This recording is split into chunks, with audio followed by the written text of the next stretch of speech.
Bem-vindos ao Seminário Internacional de Estudos Pombalinos. E é com muito gosto que recebemos aqui na Universidade Aberta e no Salão Nobre,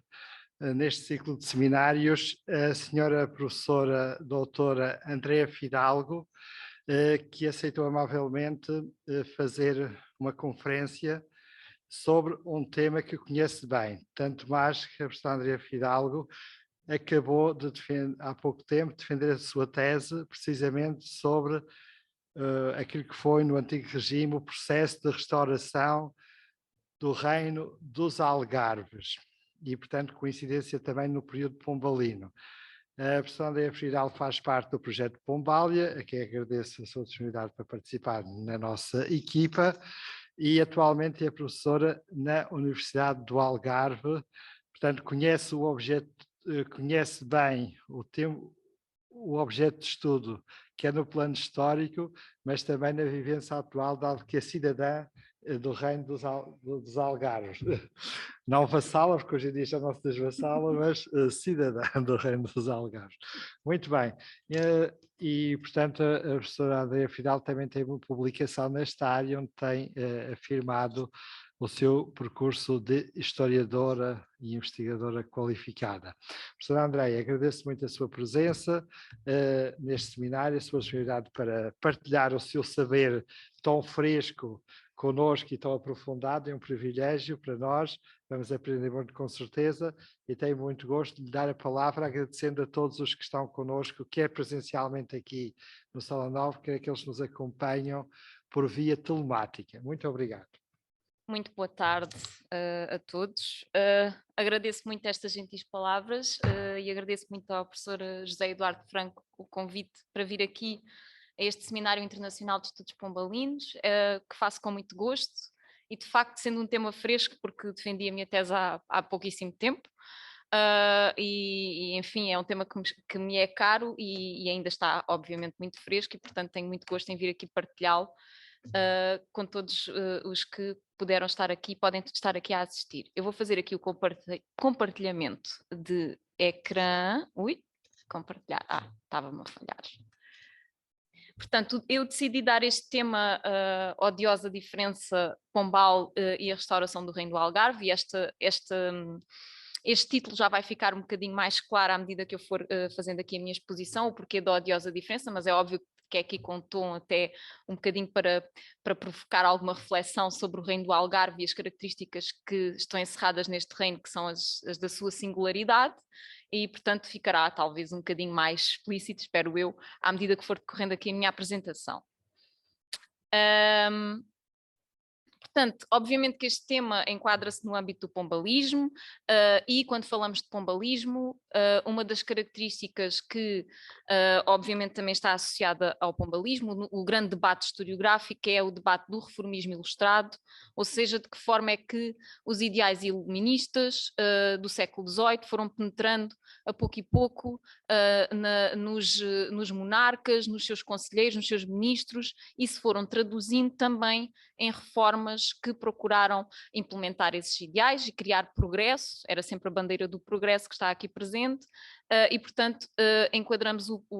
este tema de estudo precisamente nesta questão do reformismo ilustrado. E muito em concreto, enquadramos este tema de estudo na questão do reformismo económico, ou seja, a minha tese tratou sobretudo não do reformismo, obviamente o reformismo tem muitas linhas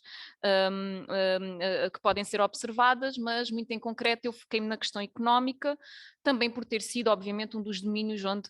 o Marquês de Pombal mais atuou a nível reformista e também por ser aquele que, no que diz respeito ao Reino do Algarve, foi um dos que teve obviamente também mais importância. É óbvio que o Reino do Algarve não está isento de todo o contexto mais amplo nacional, um contexto de crise económica, uma crise económica que foi provocada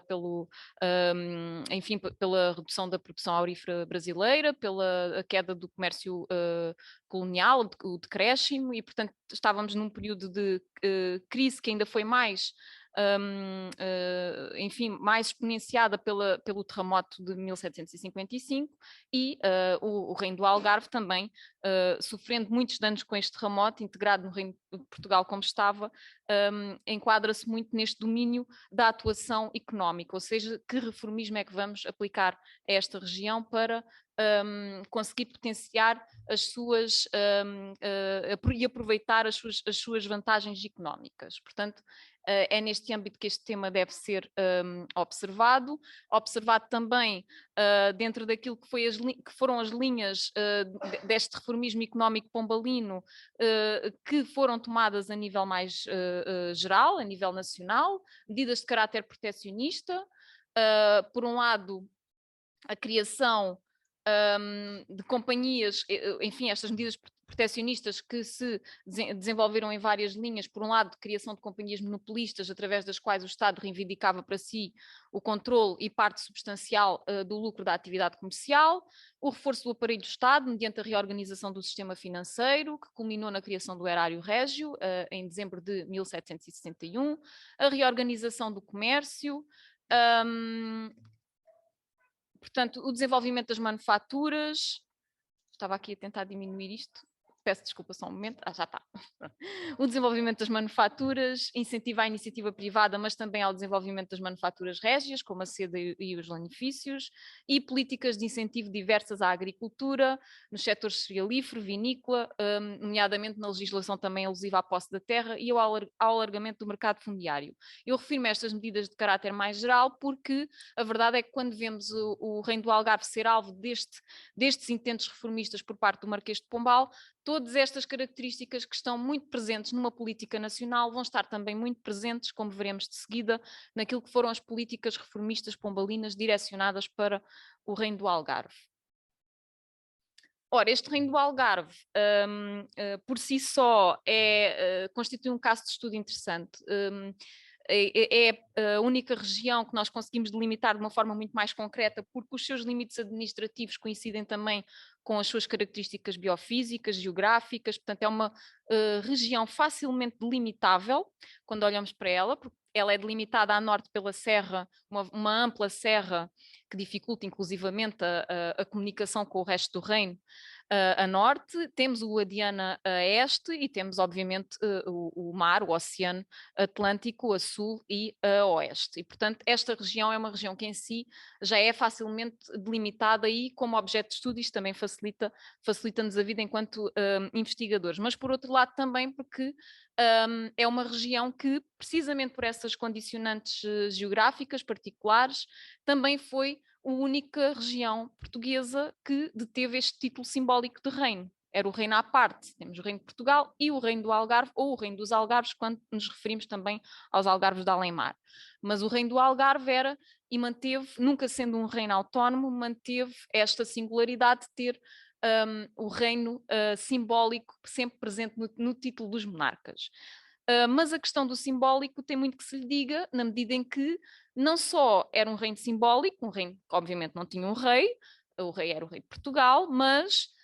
que precisamente por essa característica acaba por ter algumas particularidades e algumas práticas que são diferenciadas do restante reino de Portugal e que tornam inclusivamente esta região muito mais comparável até com outras que não são regiões do Portugal continental, mas até mais comparável com, por exemplo, os Açores, com a Madeira ou até com outras regiões do Império Português à época. Portanto, essa característica também torna este caso de estudo bastante interessante. Reveste-se ainda de mais importância porque era a odiosa diferença que existia em relação a esta região e foi precisamente esta odiosa diferença que o Marquês de Pombal procurou obviar com as suas medidas, porque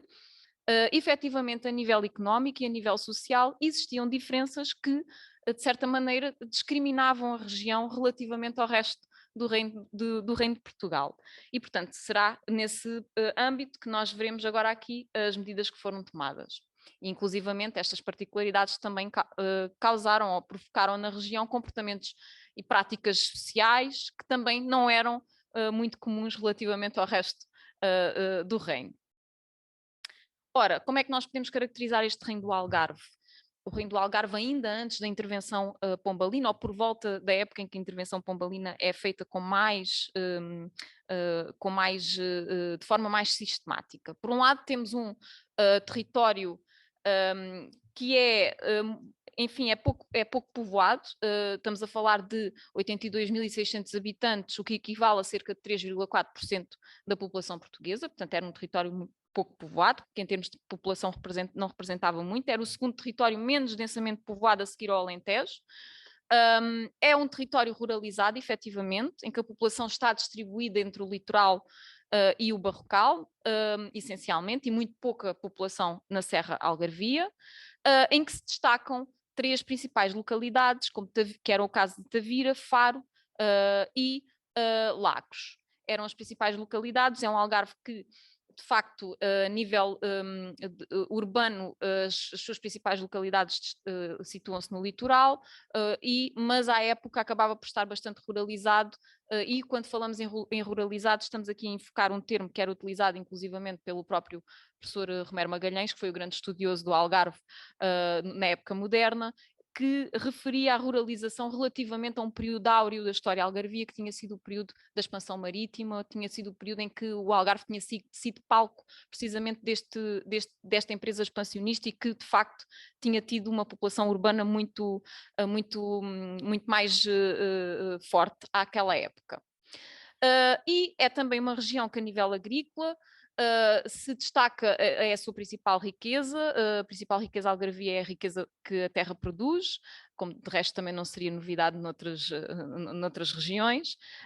As árvores de frutas, vinhas, as oliveiras, sobretudo as figueiras, as amendoeiras, as alfarrobeiras, mas também com cultivo de cevada, centeio, trigo, legumes, mas onde se encontrava à época, de acordo com os diagnósticos pombalinos, encontrávamos uma propriedade fundiária muito concentrada nas mãos de uma elite local, e isto trazia problemas diversos. Tinha também, obviamente, sendo uma região litoral com uma ampla zona costeira, as pescarias não poderiam deixar de ser aqui evidenciadas como uma das suas principais riquezas, um dos seus principais recursos, sendo que neste âmbito nós destacamos 2 principais espécies, o atum e a sardinha. O atum era uma pescaria considerada privilegiada ou real, peço desculpa, ou seja, os seus direitos desde a Idade Média que revertiam a favor da coroa, mas era uma pescaria que estava em franca diminuição, sobretudo depois do terremoto de 1755, que tanto afetou esta região e que contribuiu para deixar em estado de degradação, de elevada degradação, várias das almadravas da costa algarvia. Por outro lado, uma das outras pescarias, uma das outras espécies que era evidenciada era a sardinha, que se encontrava em desenvolvimento, nomeadamente através das artes da chávega e de uma indústria tradicional de secagem e salga que dominava o sotavento algarvio, especialmente e muito particularmente em Monte Gordo, mas era aí dominada por uma comunidade de catalães que se tinha começado a instalar nas primeiras décadas do século XVIII. A nível comercial, a situação não era muito favorável aos comerciantes regionais, na medida em que o comércio se encontrava quase inteiramente nas mãos de interesses alheios, sobretudo homens de negócios ingleses, residentes em Faro, a partir de onde transacionavam os principais produtos regionais.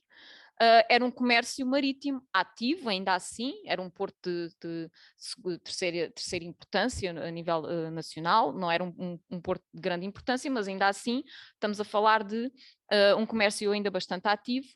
sustentado pela agricultura, acima de tudo. Portanto, no fundo era este o panorama, ou este o panorama que nós encontramos quando escrevemos o Reino do Algarve, ainda antes de ter sido intervencionado por essas reformas pombalinas. E o facto é que esta região, que estava claramente subaproveitada à época, depois de largas, séculos até, em que tinha sido esquecida pela coroa, em que, de facto, depois de ter servido de palco à empresa expansionista, acabou por nunca mais despertar esse interesse por parte da coroa. Era esta a região foi esta a região que o Marquês de Pombal, que despertou a atenção do Marquês de Pombal e que motivou a reforma. E em grande parte, aliás, essa reforma ou esse interesse foi desencadeado pela passagem do Conde de Lippe pela região e pelas descrições que o Conde de Lippe vai fazer na presença do monarca e na presença também seguramente do Marquês de Pombal, de acordo com este testemunho que nós conseguimos ver do próprio Sebastião José de Carvalho e Melo, em que ele diz, na 4ª Inspeção sobre o Comércio Nacional, Algarve, aquele pequeno e útil reino que o judicioso e iluminado Marechal-General Conde Reinante de Lippe definiu por um pedaço de paraíso terrestre. e a que Portugal deveu todos os seus gloriosíssimos descobrimentos. Se achava, depois de muitos anos, tão inerte como um membro tolhido e baldo no corpo da monarquia portuguesa. Os elogios daquele grande general citaram na real presença as ilustres memórias dos séculos passados. Consequentemente, mandou o dito senhor examinar as causas da sobredita decadência, ou o que estava passando naquele reino a respeito da agricultura, do comércio e das pescarias antes tão opulentas. Afinal, o que é que se passava nesta região que estava tão pouco aproveitada a nível económico? E precisamente na sequência dessa passagem pelo Conde de Lippe e de uma série de relatórios que entretanto foram encomendados pela coroa aos seus agentes no território, aos corregedores ou ao governador das armas, afinal o que é que se passava na região e, de acordo com esses relatórios, foi criado, e assim é designado nas fontes da época, a restauração do Reino do Algarve, ou o plano de restauração do Reino do Algarve. A restauração que, no fundo, acaba por se repercutir num vasto plano de medidas legislativas, acima de tudo, que vão ser muito mais sistemáticas a partir de 1773, mas que já se tinham iniciado na década anterior, na década de 1760. Apesar de, mais sistematicamente, elas serem tomadas quase todas, a maior parte das medidas, e as mais importantes acabam por ser tomadas em 1773. E são medidas que vão atuar na questão do território, da reorganização do território, nas pescarias, na agricultura e, consequentemente, também na questão da propriedade e nos problemas da propriedade fundiária e também no comércio. E, portanto, o objetivo máximo era inverter o estado de estagnação económica da região e apelava-se, precisamente, a Vossa Majestade a restaurar um reino, a restituí-lo ao florento estado em que o constituiu o senhor rei Dom Manuel. Ou seja, o objetivo seria restituir. O restaurar é sempre no sentido de restituir algo que se perdeu, e neste caso era restituir a anterior glória e a anterior pujança económica que a região já tinha tido, no período que se identificava como o período de glória, que era o do reinado de Dom Manuel. E, precisamente com esse intuito, o que se vão tomar são estas medidas legislativas, esta restauração que se repercute precisamente nessa legislação muito ativa, que vai visar estas diferentes áreas. E assim, muito rapidamente, estas são as principais medidas, existem muitas outras principais leis que saem, e seguidamente eu vou explicar mais detalhadamente todos estes pontos e as repercussões e as reformas concretas que foram tomadas. Portanto, no que diz respeito ao território, no Algarve Ocidental vai-se extinguir o termo de Alvor, vai-se dividir o vastíssimo termo de Silves, com a criação dos concelhos de Monchique e Lagoa, por alvará de 16 de janeiro de 1773, e no Algarve Oriental, na sequência das reformas também associadas à questão das pescas, o que se vai fazer é criar o concelho de Vila Real de Santo António. Vou tentar tirar mais uma vez. Exatamente, extinguir o concelho de Cacela, fundando o de Vila Real de Santo António. A nível da agricultura e, sobretudo, da propriedade fundiária, o grande problema averiguado relativamente à propriedade fundiária era não só a concentração excessiva, não é incomum, obviamente, mas é excessiva, da propriedade fundiária nas mãos de uma pequena elite, mas que, além disso, esta pequena elite ainda perpetuava uma série de contratos de acesso e exploração a esta terra que eram considerados ilícitos, censos consignativos e censos reservativos, em que cobravam juros acima dos que eram estipulados,